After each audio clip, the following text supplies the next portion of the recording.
But Adele from Warragul in Victoria didn't join this war to save lives.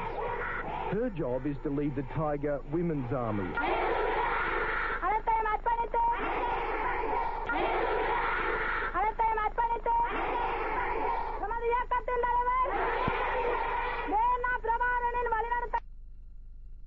They have just completed their initial 3 months training.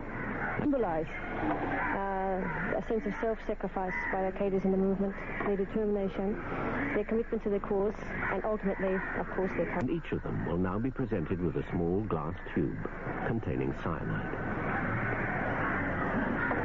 This cyanide capsule has come to Symbol. How determined are they? Their commitment is symbolized by the fact that they carry cyanide. I became involved with the movement following the anti-Tamil riots of 1977. I was in London at the time when I met Mr. Balasingham. ஆகவே இது பற்றி ஒரு தெளிவான விளக்கம் இருப்பது நல்லது.